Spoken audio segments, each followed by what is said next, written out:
ध्येयं सदा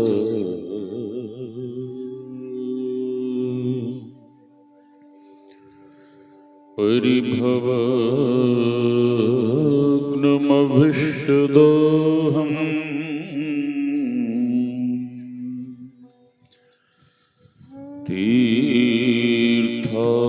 तीर्थास्पदम्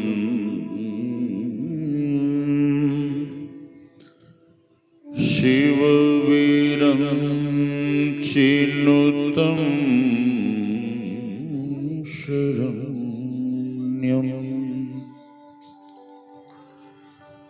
भृत्यार्तिहं प्रणतपालभवाब्धि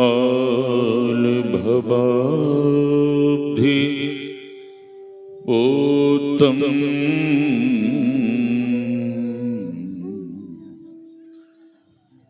वन्दे महापुरुषते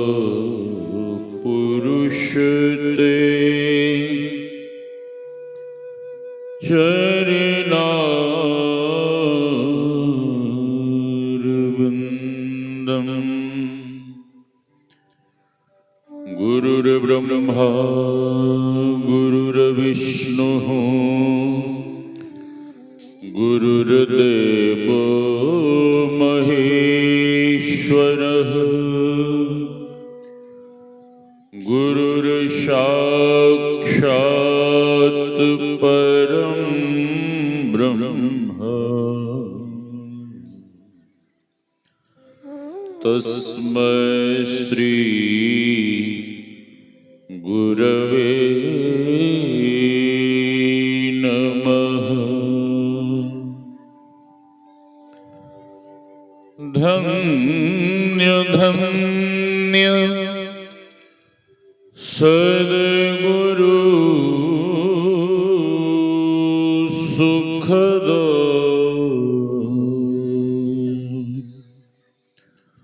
महिमा कही न जाए।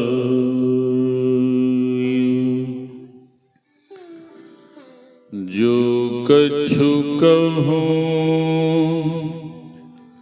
तुम्हारी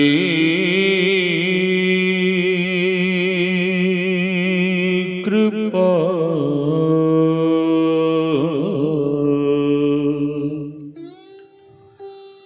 मोते कछु न बसाए।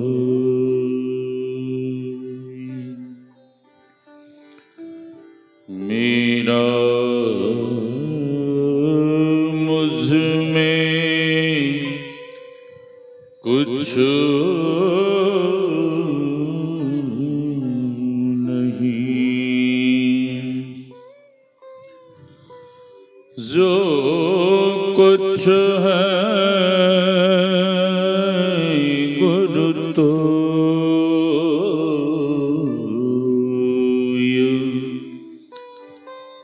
तेरा तुझको सौंपता प्रभु क्या लागेगा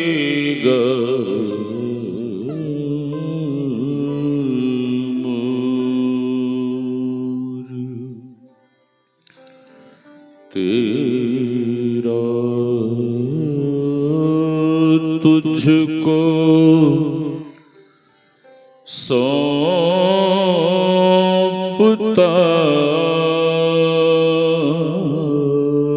प्रभु क्या लागेगा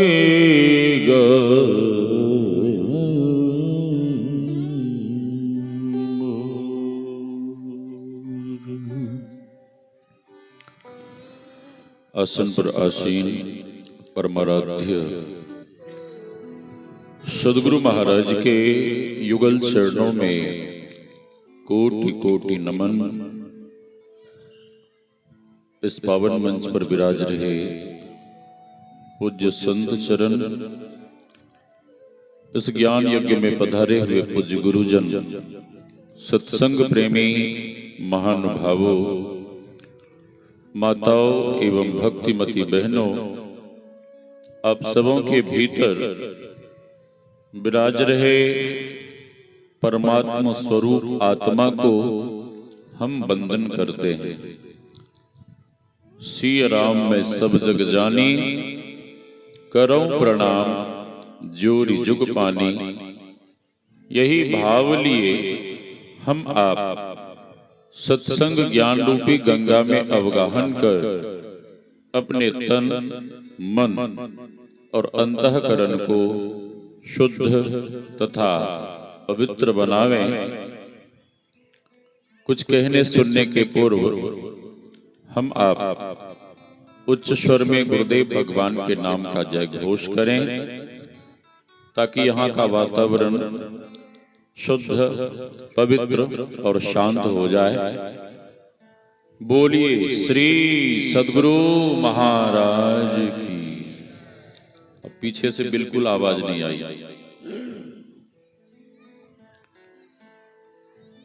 एक बूढ़ी माई अपने गूंगे पोते को लेकर कुप्पा घाट आश्रम गई। आचार्य श्री को प्रणाम कर प्रार्थना करती हुई कहने लगी कि बाबा, मेरे पोते को आशीर्वाद दे दो। आचार्य श्री ने थोड़ा प्रसाद देते हुए कहा, ठीक है माता जी, जाओ। माई को लगा कि बाबा ने मेरे पोते को आशीर्वाद नहीं दिया। माई चरण में पड़कर रोने लगी।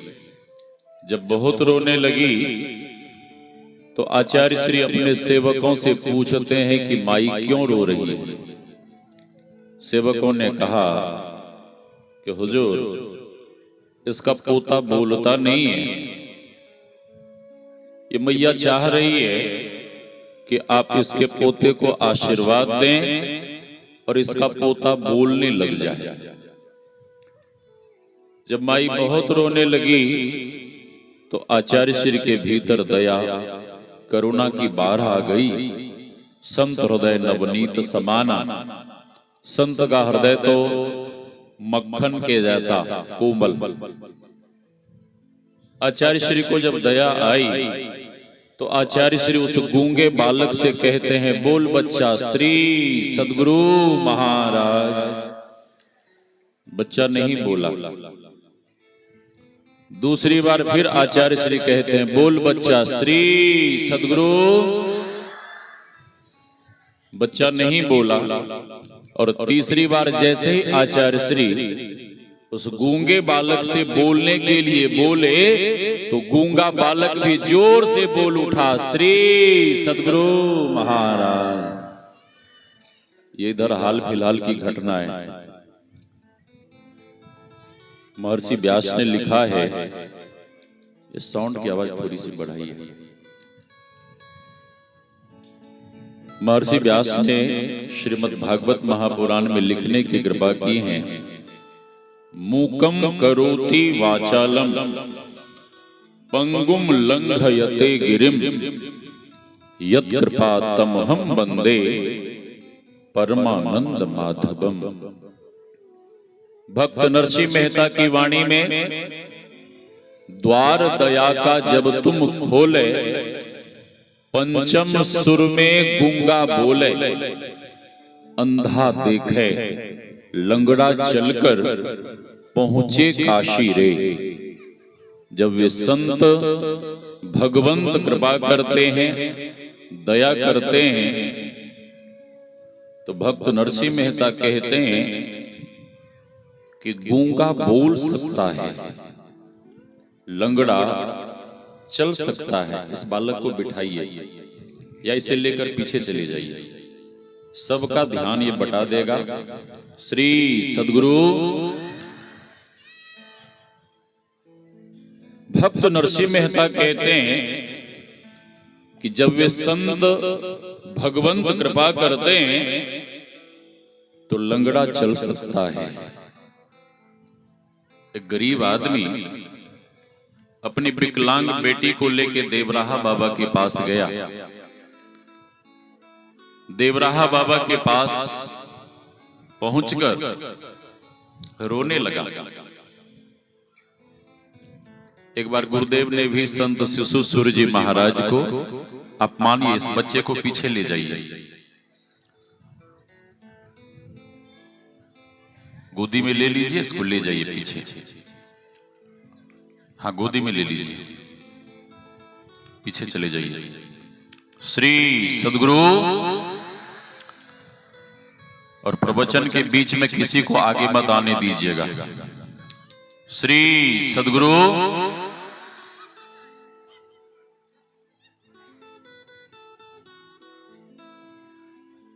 गुरुदेव ने एक बार संत शिशु सूर्य जी महाराज को देवराहा बाबा के पास भेजे। संत शिशु सूर्य जी महाराज गए, प्रणाम करते हैं और देवराहा बाबा पूछते हैं कि ए बच्चा कहां से आया है? संत शिशु सूर्य जी महाराज कहते हैं कि बाबा मैं कुप्पा घाट आश्रम से आया हूं। ओ, किनके शिष्य हो? इन्होंने कहा मैं संत सदगुरु महर्षि मेही परमहंस जी महाराज का शिष्य हूं। ओ, मेही बाबा के शिष्य हो? हाँ। अच्छा, मेही बाबा कहां रहते हैं? संत शिशु सूर्य जी महाराज ने कहा कि मेही बाबा कुप्पा घाट आश्रम में रहते हैं। देवराहा बाबा कहते हैं कि ए बच्चा, तुम नहीं जानते हो, मेही बाबा कुप्पा घाट में नहीं रहते हैं। तो संत शिशु सूर्य जी महाराज पूछते हैं कि फिर कहां रहते हैं? तो देवराहा बाबा ने कहा कि मेही बाबा कुप्पा घाट में नहीं रहते हैं, मेही बाबा तो सुखमना घाट में रहते हैं। सुखमना घाट उसी। हाँ, कैसे आए? संत शिशु सूर्य जी महाराज कहते हैं एक बहुत बड़ा सत्संग अधिवेशन होने वाला है, जैसे अभी बनबनकी में हुआ ना महाधिवेशन, लाखों लाख की भीड़। उस कार्यक्रम में गुरुदेव ने आपको आने के लिए निवेदन किया है। देवराहा बाबा कहते हैं कि बच्चा, मैं कहीं जाता आता नहीं, मैं कहीं जाता आता नहीं। अरे तुम नहीं जानते हो, मुझ में और मेही बाबा में कोई अंतर नहीं है। और उन्होंने कहा कि जो मैं हूं वही महर्षि मेही हैं, और जो महर्षि मेही हैं वही मैं हूं। मुझ में और मेही बाबा में कोई अंतर नहीं है।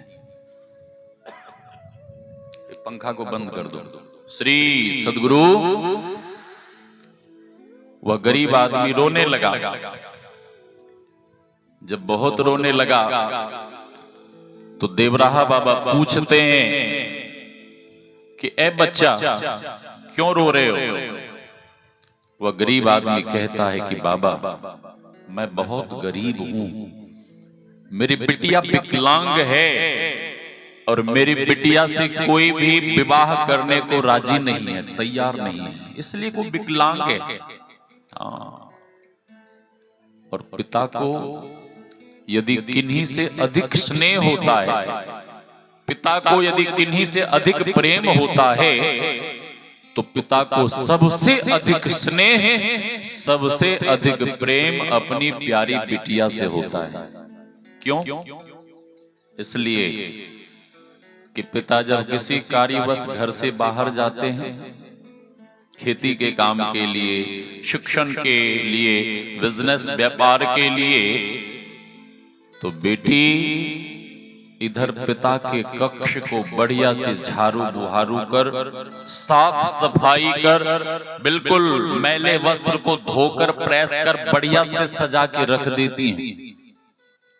और पिता जब शाम को आते हैं तो पिता अपने कक्ष को सजा सबरा हुआ देख फूले नहीं समाते हैं और पिता पूछ बैठते हैं कि मेरे कक्ष को इतना बढ़िया से किसने सजाया है। उनकी पत्नी या घर के कोई सदस्य कह देते हैं कि आपकी प्यारी बिटिया ने यह सब कुछ किया है। पिता फूले नहीं समाते हैं, पिता आवाज देते हैं, बिटिया दौड़ के आती है और पिता अंक में भर लेते हैं। बहुत सारा स्नेह, लाड, प्यार, दुलार करते हैं और पिता कहते हैं कि बेटी मुझे बहुत जोर से भूख लगी है। बेटी कहती है कि पिताजी आप हाथ मुंह तो धोइए, और पिता के हाथ मुंह धोने की देरी नहीं होती है कि बिटिया उधर बहुत तरह के भोजन व्यंजन थाल में परोसकर पिता के सामने खड़ी हो जाती हैं। पिता थाल में से जैसे ही प्रथम ग्रास उठाते हैं तो अपने मुख में नहीं डालते, तो प्रथम ग्रास उठाकर अपनी बिटिया के मुख में डालते हैं। भूख तो पिता को लगी है लेकिन खिला रहे किसे? बेटी को। अधिक स्नेह होने के कारण, अधिक प्रेम होने के कारण। और जब विवाह की घड़ी आती है तो 15 दिन पहले से ही माँ पिता को रोना आता है। 15 दिन पहले से ही माँ पिता रोने लगते हैं। क्यों? श्री सद्गुरु क्यों?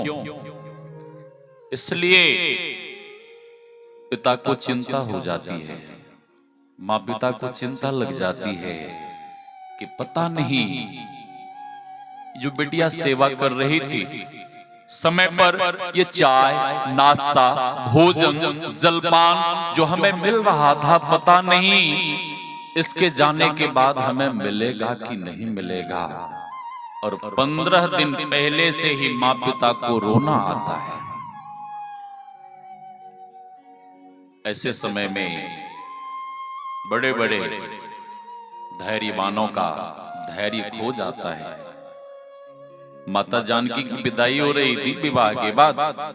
एक चरण पालकी में है, दूसरा चरण धरा पे है। जनकपुर के सभी लोग रो रहे हैं, माताएं, बहनें, सखियां, जनकपुर वासी सब लोग आंसू बहा रहे हैं। माता जानकी भी रो रही हैं। माता जानकी चारों तरफ रोती हुई अपनी दृष्टि आंखें घुमा घुमा के देख रही हैं कि सभी लोग तो नजर आ रहे हैं लेकिन मेरे पिता महाराज जनक कहीं नजर नहीं आ रहे हैं। माताएं बहनें अपना रोना दिखा सकती हैं लेकिन पुरुष पिता अपना रोना नहीं दिखा सकते। रोते तो पुरुष भी हैं, रोते तो पिता भी हैं, लेकिन अपना रोना दिखा नहीं सकते। माता जानकी पालकी में बैठते बैठते पालकी से नीचे उतर गई और दौड़ती हुई अपने पिता के महल में गई। महाराज जनक नहीं मिले। माता जानकी और अधिक व्याकुल हो गई। किस बिछुड़न की घड़ी में, इस विदाई की घड़ी में मेरे पिता महाराज जनक ने ऐसा कुछ कर तो नहीं लिया। माता जानकी रोती बिलखती अपने पिता को ढूंढ रही है और ढूंढते ढूंढते माता जानकी ने अपने पिता को ढूंढ ही ली। माता जानकी देखती क्या है कि सभी लोग तो जनकपुर के बाहर, महल के बाहर रो रहे हैं, लेकिन मेरे पिता महाराज जनक महल के एक कोने में छिपकर रो रहे हैं। माता जानकी दौड़ कर गई और चरण में पड़कर, चरण पकड़कर जोर जोर से बिलक बिलक कर रोने लगी। महाराज जनक खड़े खड़े रो रहे हैं, माता जानकी चरण में पड़कर रो रही हैं और माता जानकी रोती हुई कहती हैं कि हे पिताजी, आप इतना क्यों रो रहे हैं? बिटिया तो पराया धन होती है, बिटिया तो गाय होती है, चाहे इस खूंटे में बांध दीजिए या उस खूंटे में बांध दीजिए। हे पिताजी, आप क्यों रो रहे हैं? महाराज जनक कुछ नहीं बोल रहे, केवल रो रहे हैं। आंसू बहा रहे हैं। माता जानकी कहती हैं कि हे पिताजी, मैं आपसे कुछ मांगना चाहती हूँ। महाराज जनक ने कहा कि मांग बेटी मांग, जो इच्छा है सो मांग। महाराज जनक ने कहा कि ए बेटी, ये जनकपुर का वैभव, यहाँ की संपदा, यहाँ का राज्य, और ए बेटी आज तू मेरे प्राण भी मांगेगी तो ये विदेह राज जनक अपना प्राण भी देने को तैयार है। माता जानकी कहती हैं कि हे पिताजी, मुझे ना तो जनकपुर का राज्य चाहिए, ना ही यहाँ की संपदा चाहिए, फिर क्या चाहिए बोल। माता जानकी कहती हैं कि हे पिताजी, मुझे केवल एक वचन चाहिए। मांग बेटी मांग, जो इच्छा है सो मांग। माता जानकी कहती हैं कि हे पिताजी, मैं जब आपसे बिछुड़ के चली जाऊंगी, यहाँ से विदा होके जनकपुर से चली जाऊंगी, आपको छोड़कर चली जाऊंगी, तो आप कभी भी मुझे याद नहीं करेंगे, आप कभी भी मेरी सेवा स्नेह को याद कर आंसू नहीं बहाएंगे, आप कभी भी मुझे याद कर रोएंगे नहीं। इतना कहना था कि महाराज जनक बिलख बिलख कर रोने लगे। और महाराज जनक ने कहा कि ए बेटी, ये तूने क्या मांग लिया? अरे तू तो मेरे प्राण है, और जिसका प्राण ही बिछुड़ कर जा रहा हो वह भला कैसे नहीं रोएगा। किसी तरह से समझा बुझा के वहां से निकली। माँ को भी समझाती हैं, विदा होती हैं। मैं कह रहा था कि पिता को यदि किन्हीं से अधिक स्नेह होता है तो पिता को सबसे अधिक स्नेह, सबसे अधिक प्रेम अपनी प्यारी बिटिया से होता है। और बिटिया जितनी सेवा कर सकती हैं अपने माँ बाप की, उतनी सेवा और कोई नहीं कर सकते। देवराहा बाबा ने कहा, बच्चा तू रो मत, तू दूर जाके खड़ा हो जा। वह गरीब आदमी बहुत दूर नदी के किनारे जाके खड़ा हो गया। बहुत सारे भक्त लोग थे। उन भक्तों से भी बाबा ने कहा कि आप लोग भी दूर चले जाओ।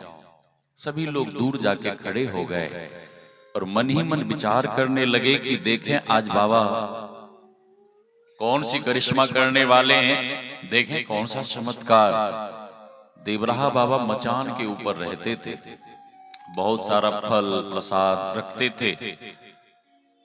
उनका तो मैंने दर्शन नहीं किया, लेकिन उनके शिष्य का हमने दर्शन किया ऋषिकेश में।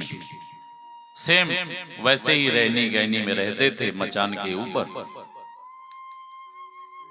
देवराहा बाबा एक फल प्रसाद उठाकर उस बच्ची के सामने डाल देते हैं और कहते हैं कि बेटी जल्दी से इस फल को उठा। अब वो विकलांग है, उठ नहीं सकती, चल नहीं सकती, वो जल्दी कैसे उठाएगी। फिर भी बाबा के कहने पे अपने शरीर को घसीटती हुई शीघ्रता से फल को उठा लेती हैं। फिर बाबा बहुत दूर फल फेंक देते हैं और बाबा कहते हैं कि बेटी जल्दी जल्दी फल को उठा। वो अपने शरीर को जल्दी जल्दी घसीट घसीट के चल रही है, शीघ्रता से फल को उठाती हैं। बाबा फल फेंकते गए और वो विकलांग बच्ची शीघ्रता से फल को उठाती गई। वो जो शीघ्रता से जल्दी जल्दी फल को उठा रही थी, इसी बीच बाबा की ऐसी कृपा भई कि बाबा की कृपा से वो विकलांग बच्ची इस तरह से दौड़ने लगी जैसे जवान आदमी दौड़ने लगता है। पंगुम लंघयते गिरिम यत्कृपा तमहं वंदे परमानंद माधवम। भक्त नरसिंह मेहता कहते हैं, अंधा देखे। जब वे संत भगवंत कृपा करते हैं तो अंधा देख सकता है, अंधा देख सकता है। एक बालक, उसका नाम नारायण, माँ से कहती कि माँ मुझे साधु बनना है। माँ कहती, अरे तू साधु बन जाएगा तो मैं तो जीते जी मर जाऊंगी।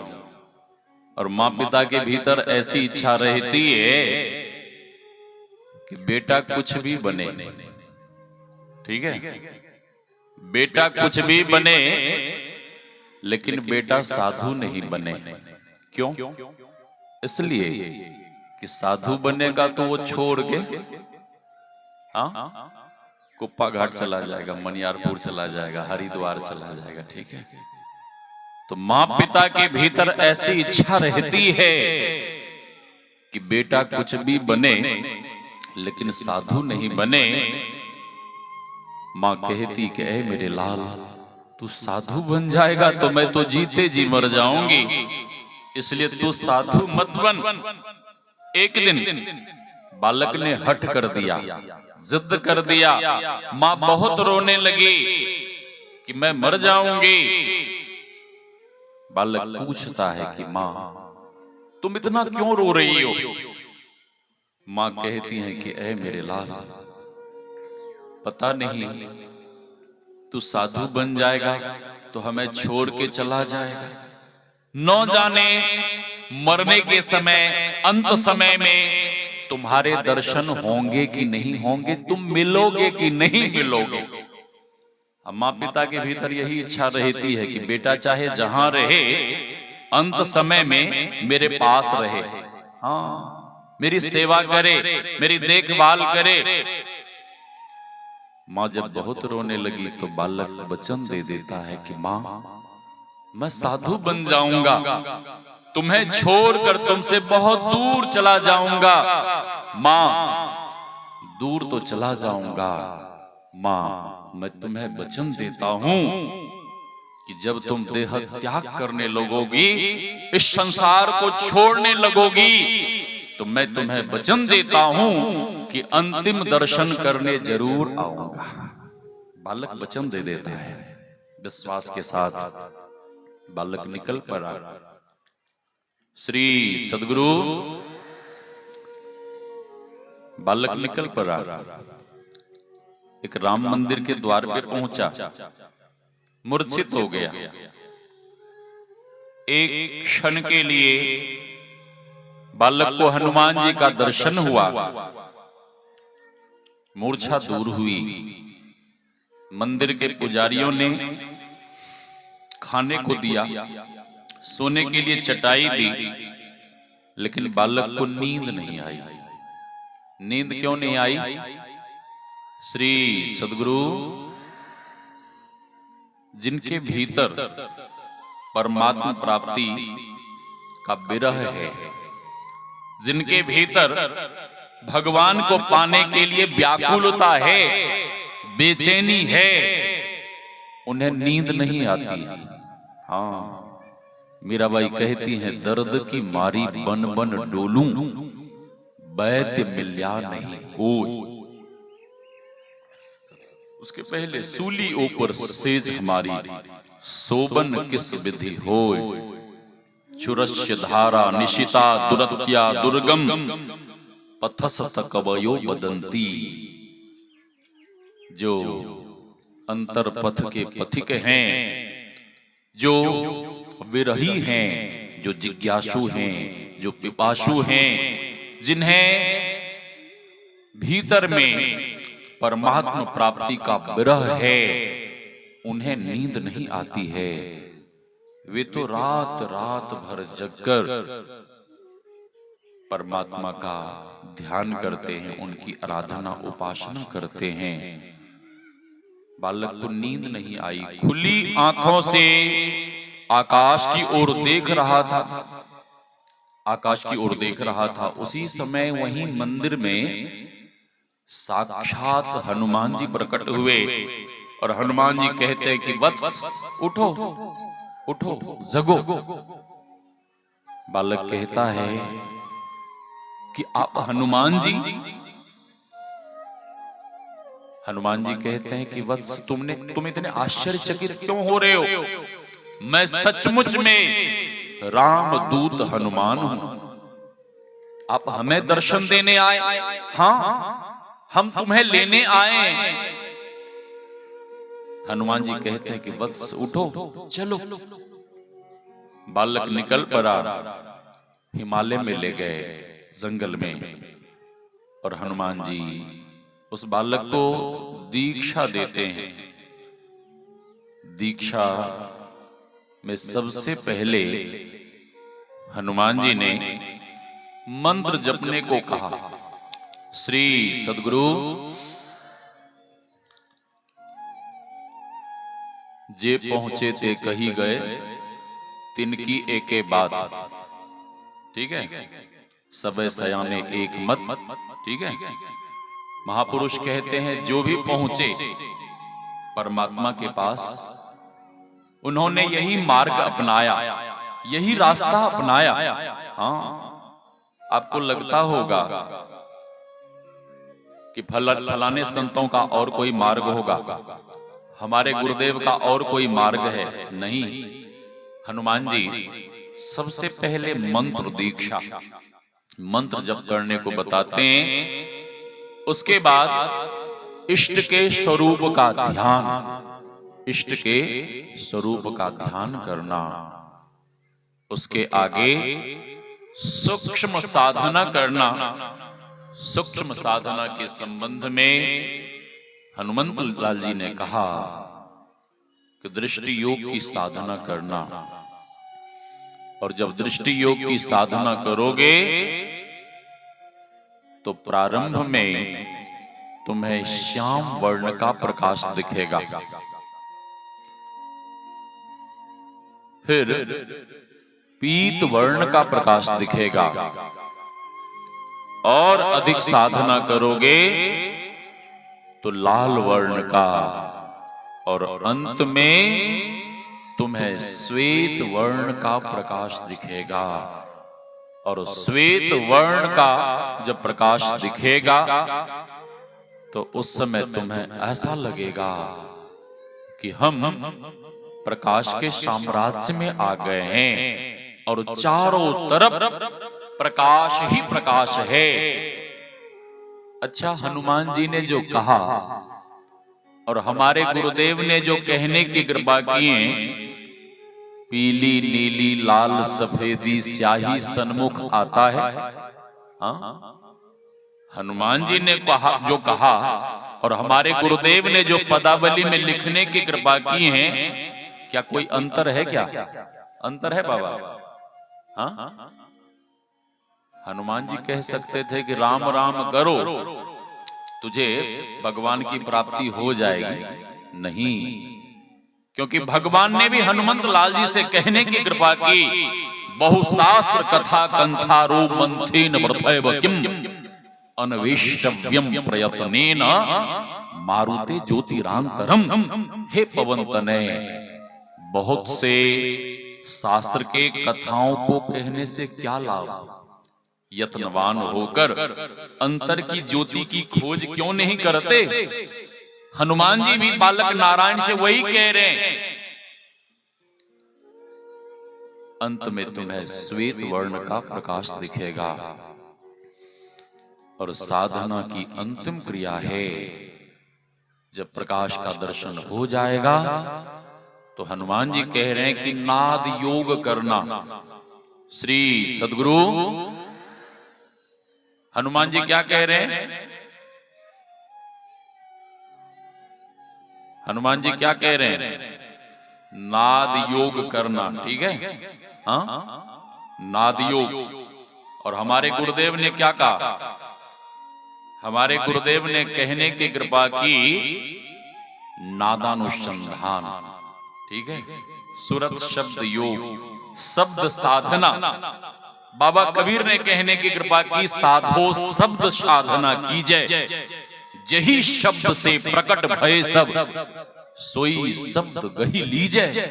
गुरु नानक देव जी महाराज की वाणी में, एक नूर से सब जग उपज्या, को भले को मंदे, यही शब्द से प्रकट भय सब, सोई शब्द गही लीजे, साधो शब्द साधना कीजिए।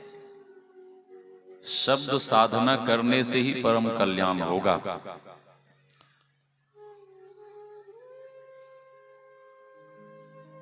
हनुमान जी कहते हैं कि जब नाद योग करोगे तो प्रारंभ में तुम्हें कठोर नाद सुनाई पड़ेगा।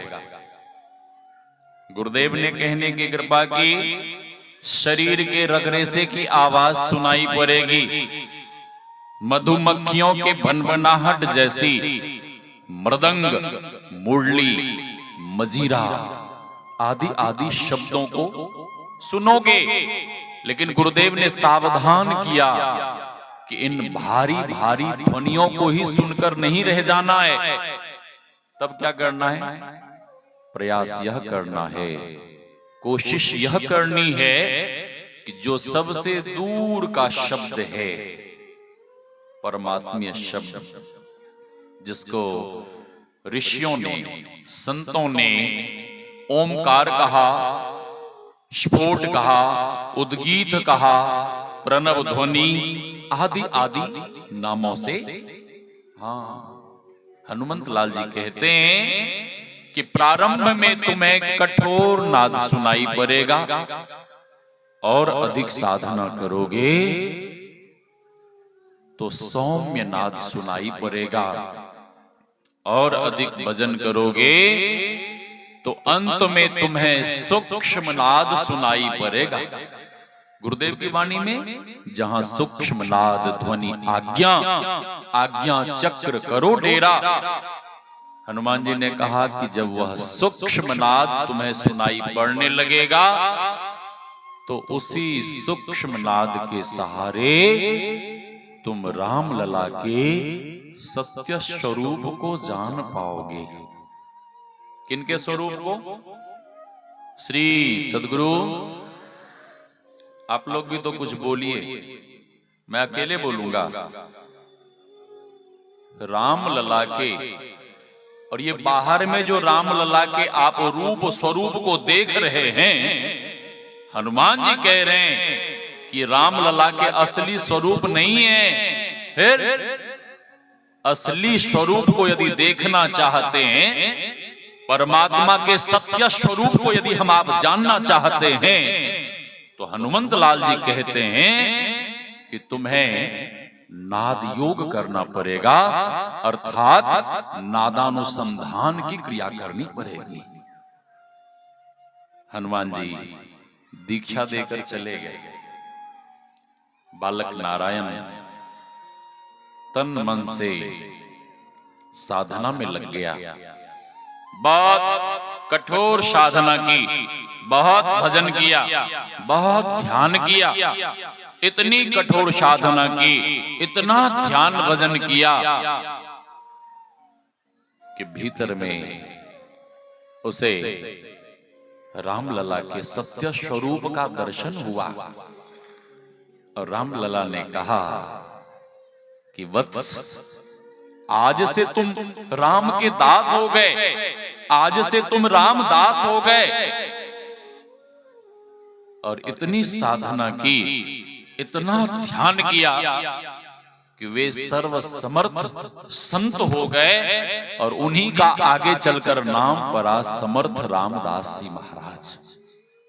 इतने समर्थ, इतने समर्थ। मराठी भाषा में वो रामायण लिख रहे थे, मराठी भाषा में। उसी समय एक अबला स्त्री आई, उसके पति मर गए थे। वो जाते जाते मन में विचार करने लगी कि मैं सती होने जा रही हूं, अब मरने के पहले एक बार संत के दर्शन कर लेती हूं। हाँ, सती होने के पहले संत के दर्शन, आशीर्वाद ले लेती हूं। वो गई, समर्थ रामदास जी महाराज को प्रणाम करती है। समर्थ रामदास जी महाराज रामायण लिख रहे थे और समर्थ रामदास जी महाराज ने लिखते लिखते आशीर्वाद दे दिया, अष्टपुत्रा भव। क्या? अष्टपुत्रा भव, अष्टपुत्र प्राप्ति का आशीर्वाद दे दिया। तो स्त्री कहती हैं कि महाराज, ये आशीर्वाद इस जन्म के लिए है कि अगले जन्म के लिए? समर्थ रामदास जी महाराज ने कहा कि देवी, ये आशीर्वाद अगले जन्म के लिए नहीं, ये आशीर्वाद तो इसी जन्म के लिए है। वो स्त्री रोने लगी और कहने लगी कि महाराज आपने क्या आशीर्वाद दे दिया? मेरे पतिदेव मर गए हैं, वो सामने उधर अर्थी रखी हुई है, मैं भी उनके साथ मरने जा रही हूं, सती होने जा रही हूं, ये आपने क्या आशीर्वाद दे दिया? समर्थ रामदास जी महाराज लिखना बंद करते हैं, खड़े हो जाते हैं और कहते हैं कि देवी तुम्हें भ्रम हुआ है, तुम्हारे पति नहीं मरे। स्त्री रोने लगी और कहने लगी कि महाराज वो देखिए सामने अर्थी रखी हुई है। समर्थ रामदास जी महाराज आगे आगे और स्त्री पीछे पीछे रोती बिलखती जा रही है। समर्थ रामदास जी महाराज जैसे ही वहां पहुंचे तो उनके ससुर रोने लगे। जो लड़का मरा था ना युवा, उसके ससुर रोने लगे। समर्थ रामदास जी महाराज ने पूछा कि कौन है? उसके ससुर ने कहा कि महाराज ये दामाद बाबू हैं, थोड़े ही दिन हुआ विवाह को, बीमार हुए और अचानक शरीर छूट गया, मर गए। समर्थ रामदास जी महाराज कहते नहीं नहीं, ये मरे नहीं है, ये तो गहरी नींद में सोए हैं। समर्थ रामदास जी महाराज कमंडलू से हाथ में जल लेते हैं, मंत्र अभिमंत्रित कर उस मरे हुए युवा के मुख पर जल छिड़कते हैं और कहते हैं कि वत्स उठो, वत्स जगो। वो कैसे जगेगा? मरा हुआ था, नहीं उठा, नहीं जगा। और तीसरी बार जैसे ही समर्थ रामदास जी महाराज कहते हैं कि वत्स बहुत सो लिए, अब सोने का समय नहीं है, अब तो जागने का समय आ गया है, उठो जागो। और तीसरी बार जैसे ही समर्थ रामदास जी महाराज उस मरे हुए युवा से जगने के लिए कहते हैं, वो मरा हुआ जवान व्यक्ति तुरंत जिंदा होके उठ के खड़ा हो। बहुत साधना की, बहुत भजन किया, बहुत ध्यान किया,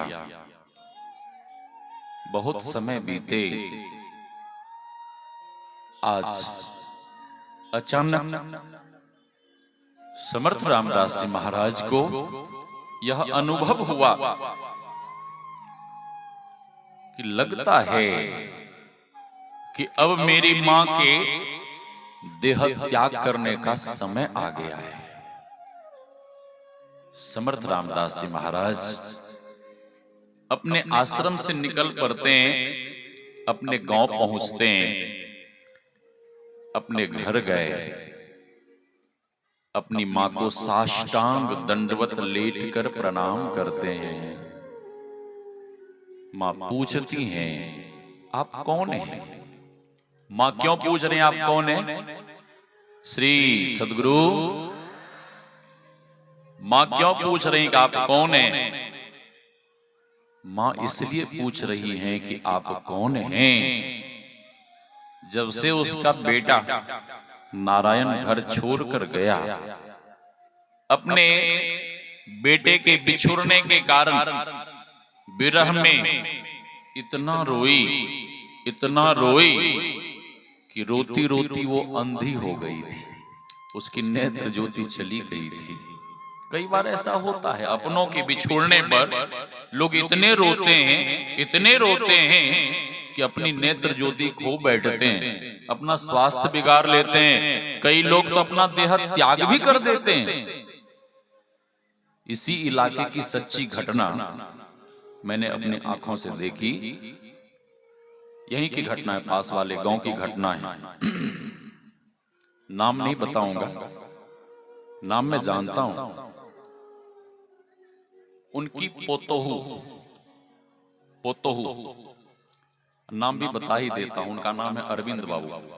नहर के किनारे घर है, नहर के पश्चिम साइड में। मैं उस समय यहीं रहता था, बरहरा में। अरविंद बाबू की पत्नी का शरीर छूटा, श्राद्ध कर्म भी नहीं हुआ। श्राद्ध कर्म होने के पहले उनके पिताजी उनके पिताजी इतने दुखी हुए, इतने रोए कि पत्नी के श्राद्ध कर्म के पूर्व ही उनके पिताजी ने भी देह त्याग कर दिया था। हाँ, और जब हमें वे लोग बुलाए थे, मैं गया था, तो छोटे छोटे बच्चे थे उनके, देख देख कर मुझे भी नहीं रहा गया। मंच पे जब हमें माइक दिया गया ना, मैं कुछ भी नहीं बोल पाया, एक शब्द भी नहीं बोल पाया। ऐसा होता है। उनकी माँ रोती रोती अंधी हो गई थी और इसीलिए पूछ रही हैं कि आप कौन हैं। समर्थ रामदास जी महाराज कहते हैं कि माँ, आपने हमें पहचाना नहीं, मैं आपका ही बेटा नारायण हूं। जैसे ही मां सुनती हैं कि मेरा बेटा नारायण आया है, मां दौड़ पड़ती हैं और अपने बेटे नारायण को सीने से लगा लेती हैं और रोने लगती हैं। मां कहती हैं कि ऐ मेरे लाल, बहुत हो गया ये बाबा जी बनना, साधु बनना, अब ये बाबा जी बनना छोड़ दे, साधु बनना छोड़ दे, अब घर गृहस्थी बसा ले, शादी कर ले, घर में रह। समर्थ रामदास जी महाराज ने कहा, मां, तेरे हठ के कारण, तेरे जिद के कारण पहले भी एक लड़की का जीवन बर्बाद हो गया। पुराने जमाने में बचपन में ही शादी हो जाती थी। अब हठ मत कर, जिद मत कर मां, अब गृहस्थी में हमारी कोई रुचि नहीं है। मां बहुत जोर जोर से रोने लगी और जब बहुत रोने लगी तो समर्थ रामदास जी महाराज पूछते हैं कि मां, तुम इतना क्यों रो रही हो, क्या बात है। मां रोती हुई कहने लगी कि ऐ मेरे लाल, मैं कितनी अभागिन मां हूं, मेरा कितना बड़ा दुर्भाग्य है कि तू इतने वर्षों के बाद आया और फिर भी मैं तुझे देख नहीं सकती। इससे बड़ा दुर्भाग्य और क्या हो सकता है।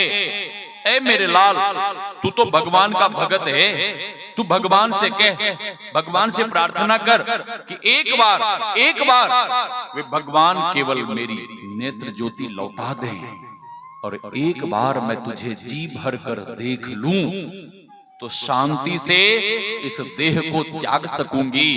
ऐ मेरे लाल, एक बार भगवान से कहो कि वे मुझे मेरी नेत्र ज्योति लौटा दें, फिर चाहे मेरे प्राण भी ले लें तो मुझे चिंता नहीं होगी, मैं मर भी जाऊंगी तो मुझे किसी बात की चिंता नहीं होगी।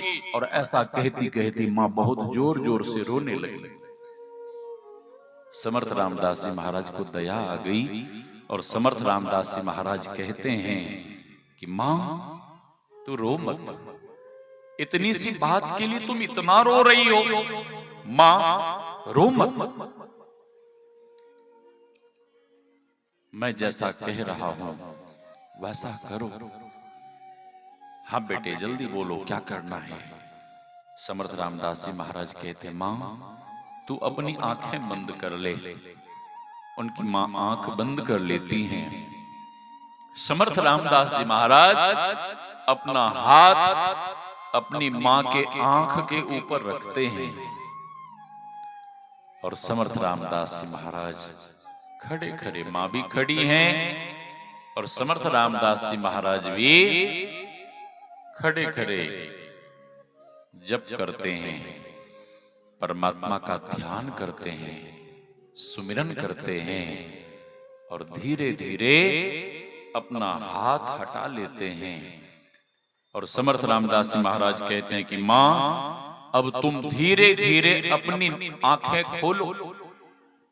उनकी मां धीरे धीरे आंख खोलती हैं और जैसे ही समर्थ रामदास जी महाराज के कहने पर धीरे धीरे नेत्र खोलती हैं, समर्थ रामदास जी महाराज की ऐसी कृपा भई कि उनकी मां को जैसे पहले साफ साफ दिख रहा था, दोबारा से फिर साफ साफ उनको दिखना शुरू हो गया। भक्त नरसिंह मेहता कहते हैं, अंधा देखे, अंधा देख सकता है, लंगड़ा चलकर पहुंचे काशी रे, दर्शन दो घनश्याम नाथ मेरी अखियां प्यासी रे। हम आप सत्संग की महिमा के संबंध में पाठ सुन रहे थे। तो गुरुदेव की वाणी में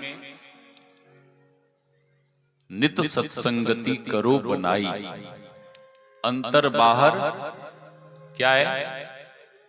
श्री सदगुरु आप लोगों को भी याद होगा, नित सत्संगति करो बनाई, अंतर बाहर याद नहीं आप लोगों को? अंतर बाहर द्वैविधि भाई, दो तरह के सत्संग, ठीक है? एक आंतरिक और एक बाहरी, बाह्य सत्संग, ठीक है? बाहरी सत्संग में हम आप बैठे हैं, और आंतरिक सत्संग क्या है? गुरुदेव कहते हैं धर्म कथा बाहर सत्संगा, अंतर सत्संग क्या है? अंतर सत्संग। गुरुदेव की वाणी में फिरे चहुदिसी जगत में वक्रता देता फिरे, ध्यान बिनु नहीं शांति आवे, लोग हो कितना हो घिरे। बाहर संसार में कितना भी कुछ कर लीजिए, ठीक है, गुरुदेव कहते हैं कि ध्यान के बिना जीवन में शांति आने वाली नहीं है। गुरुदेव कहते हैं माघ भूखा बाघ काल को, मुख परोहे बाबरे, होश कर चेतो सवेरे, बचो ध्यान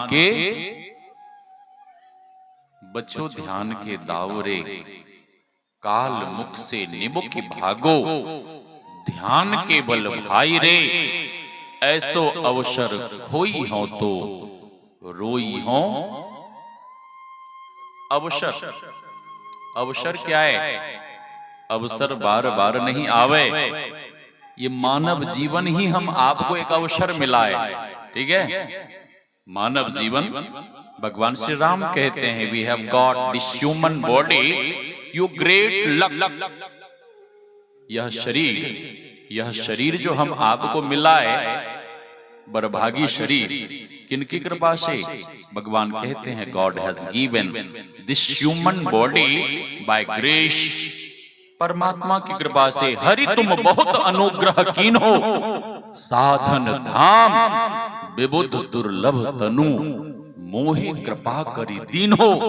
हरि तुम बहुत अनुग्रह कीन हो, उस परमात्मा की कृपा के कारण, उनके अनुग्रह के कारण हम आपको यह शरीर मिला है। किस लिए? ध्यान के लिए, भजन के लिए। और मैं कह रहा था कि यह शरीर ही हम आपको एक सुअवसर मिला है। रावण कहां रहता था? पूर्णिया में, अररिया में। कहां रहता था रावण? बाबा कह रहे लंका में। लंका किस चीज से बनी थी? मिट्टी या गोबर से? श्री सदगुरु, मैं अपने रहने के लिए मिट्टी और गोबर का घर बनाने वाला हूं। श्री सदगुरु, हाँ, बाबा कह रहे हैं कि सोने से, स्वर्ण से वो लंका नगरी बनी थी, ठीक है?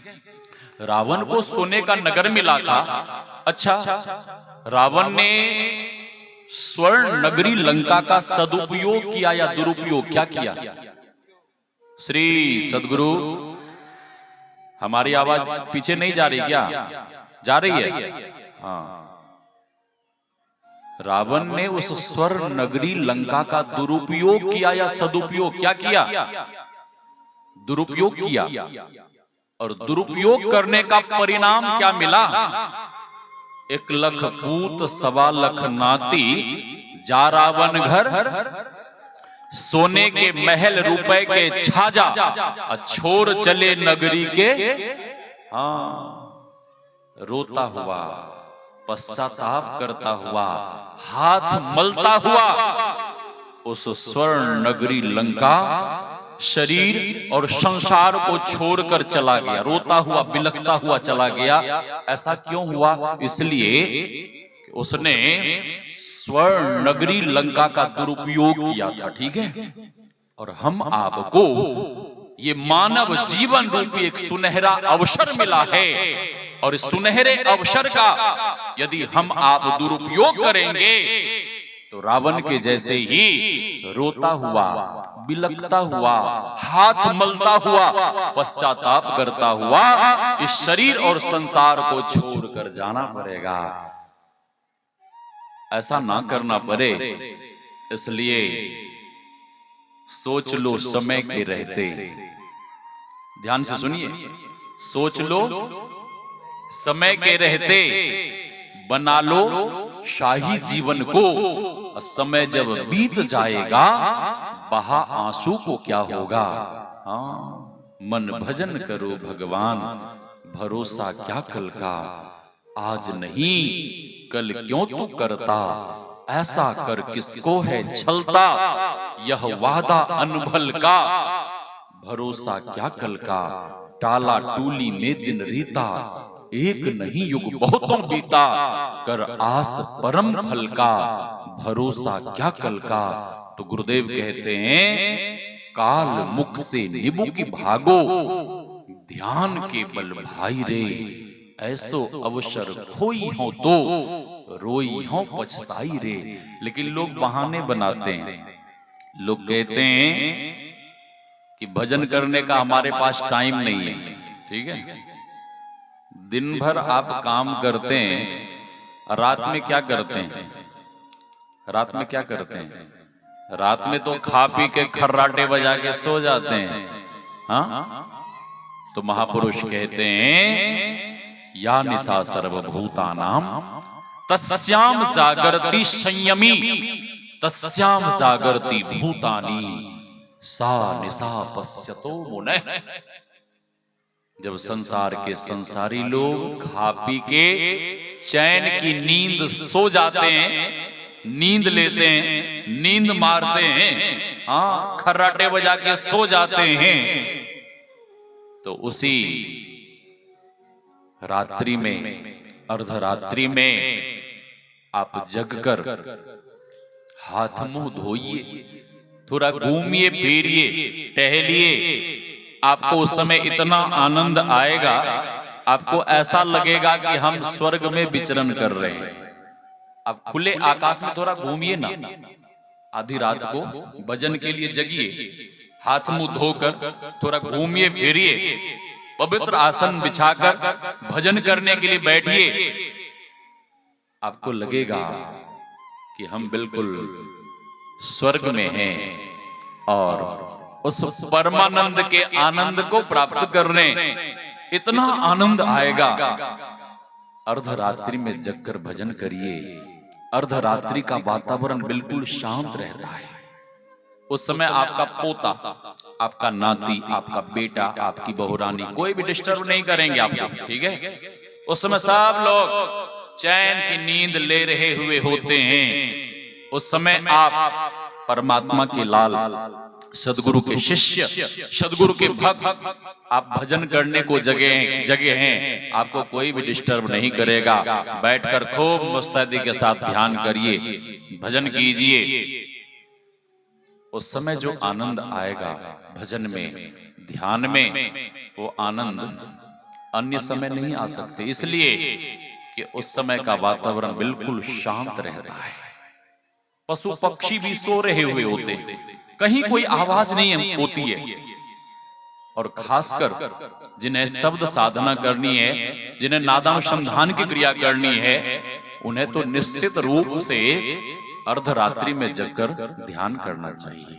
तो गुरुदेव कहते हैं कि यदि काल के मुख से बचना चाहते हो, तो गुरुदेव कहते हैं काल के मुख से बचने का एक ही साधन है, एक ही उपाय है। वह उपाय है ध्यान।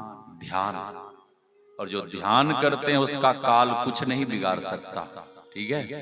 हाँ, वो अपनी इच्छा से देह त्याग करते हैं, और जो ध्यान करते हैं उनकी रक्षा तो गुरुदेव करेंगे, जो भजन करते हैं उनकी रक्षा तो काल से भी रक्षा गुरुदेव करेंगे। हाँ, और उनका काल कुछ नहीं बिगाड़ सकता। वे अपनी इच्छा से इस पंच भौतिक देह का त्याग करते हैं। ये पास में ही भटगामा है ना, भटगामा लक्ष्मीपुर, मैं गया था उधर सत्संग करने। एक रामजी बाबू है वहां पे, उन्हीं के मंडली के एक सत्संगी सदस्य, नाम मैं भूल गया उनका, तो मंडली में मजीरा बजाया करते थे। झाल मजीरा नहीं होता है, हाँ। ध्यान बहुत करते थे। ध्यान करते करते उनको अनुभव हो गया कि अब मेरे देह त्याग करने का समय आ गया। तो बाबा क्या किए, रामजी बाबू के पास गए और कहने लगे कि रामजी बाबू ये लीजिए मजीरा झाल लीजिए, हम जा रहे हैं। तो रामजी बाबू को लगा कि ये कहीं मेजमानी में जा रहे हैं, भोज खाने के लिए, ठीक है। हाँ, वो वहां से निकल पड़े। उन्होंने भी कुछ नहीं पूछा कि कहां जा रहे। घर आए, स्नान किए, स्नान करने के बाद धोती पहने। उनकी बहुरानी कहती है कि मैं भोजन परोसती हूँ। तो उन्होंने कहा नहीं नहीं, पहले हमें ध्यान करने दो, बाद में। आज हमारी खाने की इच्छा नहीं है, भोजन करने की इच्छा नहीं है। ध्यान में बैठे, और ध्यान में जब बैठे तो बैठे बैठे समाधि में चले गए। और समाधि में जब चले गए, उनका सर आगे की तरफ झुका, फिर धर झुका, और धीरे धीरे पूरा शरीर जमीन पे लुढ़क गया। उनकी बहुरानी जब देखी तो जोर जोर से चीखने चिल्लाने लगी, हल्ला हुआ, और लोगों की भीड़ इकट्ठी हुई। और जब लोगों की भीड़ इकट्ठी हुई तो देखने वालों ने कह दिया कि बाबा ध्यान करते करते इन्होंने शरीर छोड़ दिया। हाँ, उनका काल कुछ नहीं बिगाड़ सकता। हाँ, नदी किनारे घर किया कर्जा करी करी खाए, और कर्जदार जब मांगन आवे घुसक नदी में जाए। जा मरने से जग डरे, मेरो मन आनंद, कब मरी हो कब पाई हो पूरन परमानंद। तो कहने को बहुत सारी बातें, ठीक है, संध्या का समय हो गया। फिर कल 2 सत्र का सत्संग शेष रह गया है। एक आवश्यक सूचना है, हरिद्वार से बुक स्टॉल आया हुआ है। बच्चे लोगों ने बिल्कुल एक साइड में उधर बुक स्टॉल लगाया हुआ